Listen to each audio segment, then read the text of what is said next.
From 1882 to 1971, Birmingham Alabama's Sloss Furnaces transformed coal from the surrounding area into hard steel that would build our nation. From skyscrapers in New York City to family cars built in Detroit, America came to rely on Sloss Furnaces to provide materials needed to produce thousands of products. The furnace wasn't only the birthplace of the Southern Industrial Revolution. It has also been the site of over 70 gruesome deaths. And we all know, gruesome deaths lead to vengeful ghosts. And Sloss Furnaces is home to one they call Slag Wormwood.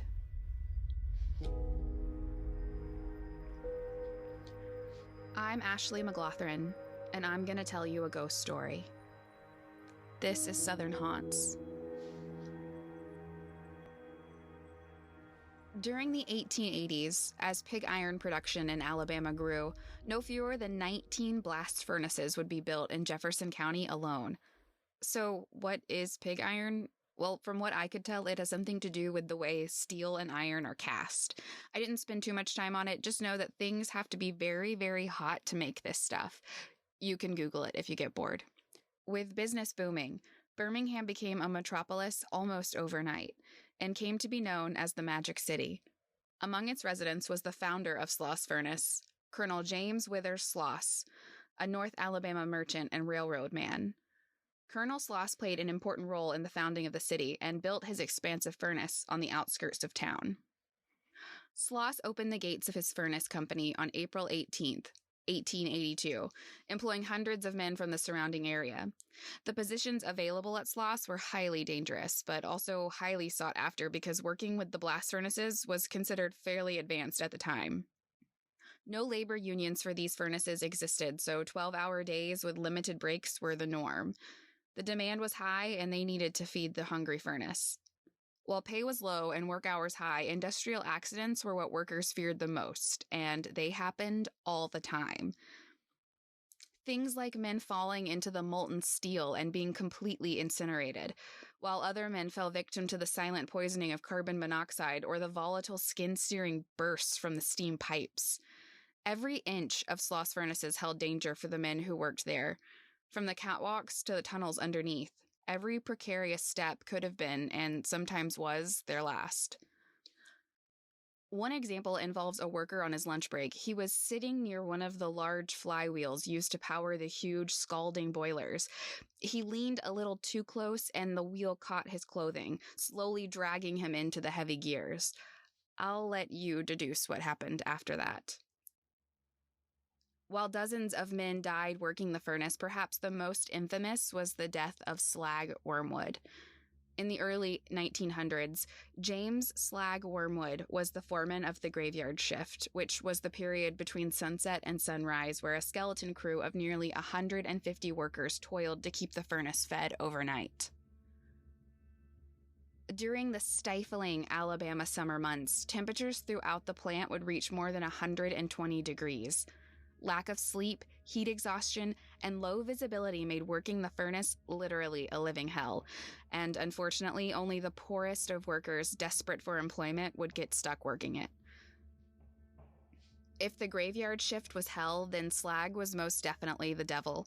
To impress his supervisors, Wormwood would make his workers take dangerous risks, forcing them to speed up production.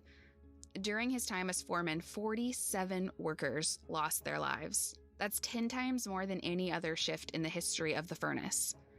These workers, mostly recent immigrants, were forced to live in cramped housing located on the furnace site, and they could be forced at any moment to return to work. Under Slag's watch, countless men lost their ability to work due to accidents. There was even an explosion in the small engine house in 1888 that left 6 workers blind, according to public records. There were no breaks. There were no holidays. There was only the furnace and its constant hunger for more coal.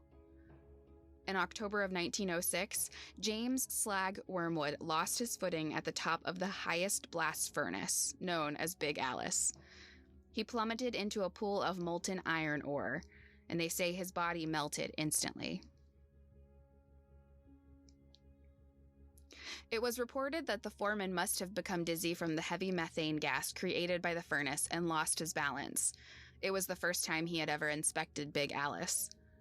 It didn't take long for the rumor mill to get going, and many thought that the workers had finally had enough of Wormwood's wicked ways and fed him into the furnace. But no workers were ever investigated beyond the initial questionings. Sloss Industries soon discontinued the graveyard shift, citing numerous reports of accidents and, quote, strange incidents that decreased steel production. The legend of Slag grew each year after his disappearance. Workers complained of an unnatural presence they increasingly encountered throughout the worksite. A night watchman in 1926 sustained injuries from being pushed from behind and told angrily by a deep voice to, quote, get back to work. The man, upon searching the grounds, could find no sign of any other living person. And in 1947, 3 supervisors turned up missing during their shift. They were later found unconscious and locked in the small boiler room in the southeastern part of the plant. None of the 3 could explain exactly what happened to them, but they all agreed they were approached by a man whose skin appeared badly burned and who angrily shouted at them to, quote, push some steel. But the most horrifying encounter occurred in 1971, when the night before the plant closed, Samuel Blumenthal, the Sloss night watchman who was nostalgically taking one last look around the factory, found himself face to face with the most frightening thing he had ever seen. He described it simply as evil, a, quote, half man, half demon, who tried to push him up the stairs.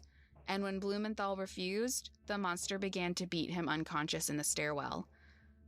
Upon examination by a doctor, Blumenthal was found to be covered with intense burns. He died from his injuries, never leaving the hospital. There have been more than 100 reports of suspected paranormal activity at Sloss Furnaces, recorded by the Birmingham police records. From minor incidents like steam whistles blowing by themselves, to major sightings of things like a bunch of men dragging shovels. And then there's the rare physical assault. It is interesting to note that the majority of these reports happen in the months of September and October, at night, during the old graveyard shift hours. But are the reports true? Well, in early 2002, a skeptical investigative team from a CBS affiliate, WJTV, investigated the site. And let me just say, they left frazzled and convinced that Sloss was haunted, capturing amazing footage that you can find on their website. In addition, another investigation was held in 2003 by the Alabama Foundation for Paranormal Research, who put a statement on their website that said, quote, there is no doubt Sloss is a hotspot for paranormal activity. During our investigations, we pulled data that confirms through our scientific methods and approach that energies are present that cannot be explained. Sloss is one of the most paranormally active places our team has investigated.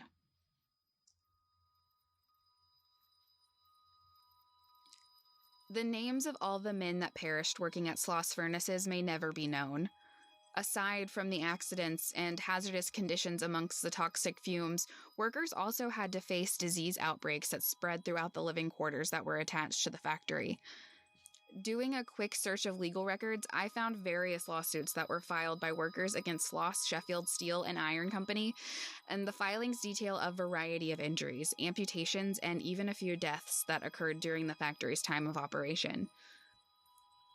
Sloss is currently the only 20th century blast furnace in the U.S. being preserved as a historic industrial site. You can even take a haunted tour of the site and come, quote, face to face with Slag. At the same time, Sloss is an important reminder of the hopes and struggles of the people who worked in the industry that made a few men wealthy and Birmingham the Magic City. A city that was built on the backs of poor men and immigrants. And a great many of them toiled and died at Sloss Furnaces. Perhaps these men haunt the factory so the city does not forget their gruesome sacrifice.